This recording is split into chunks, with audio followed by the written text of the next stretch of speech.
پشتی هرشا و دمایی بسر کنگرس امریکا جلای آلیگیرن ترامپی و تازیا پولیسه که کنگرسی مرنا 4 کسندی ده به هرشه دا نوکه پاراستنکا بهز جبو روژا سیندخارنا بایدن لیل 20 هیوه و هر روسا دویمین کنگرس جبو امپیچ کرنا ترامپی دهتا دانان. گلک خلکی آلیگیرن ترامپ هنه او جزرکتان هارترن او مترسیدارن از باورناکم او راوستن.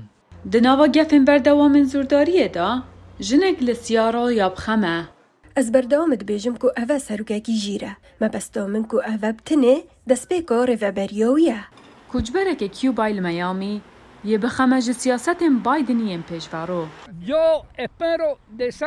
از پیشبینیا کارسات آبوری سیاسی و جواکی دکم. جبر که او سوسیالیسته. لنیشتا جهه که دیه میامی ده بیجید که هر چا بید ویترس لسروکی بده گرتن. و او هیوید کرد که بایدن یه سرکفتی بید. از هیوید کم که او گلکی باش بید. او نوکه سروکی مایه. جبر هنده که چاوا من ریز لسروک ترامپ دگرد از وسا ریزه لجو بایدن دگرم. از هیوید کم او امریکا سر بخید. هر روزا جنگا دی جیاب هیویه. از گلک کیف خوشم. از حضرت کم که ده گهورینت گلک مازن چه بن؟ لسانتا مانیکا کالیفورنیا ظلامک بانگا بایدنید کرد که پرزگرگن والاتی چاره سر بکرد. یا اکی ویروسه دوید ام کاره که گلک چیتر بکین. ام نشین هر لسر باخوین. دوید ام تشتکی بکین.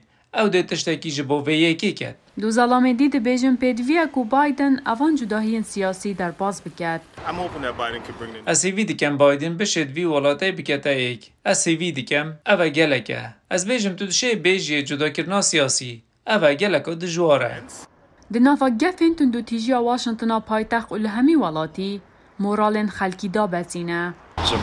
اوه تبله هویه. از نظام اوه چاوه چکن. از هیوی کم که او بکارن و بکن. بری روژا که جاران پیروز باهی ابون خلق بترس جاورینه.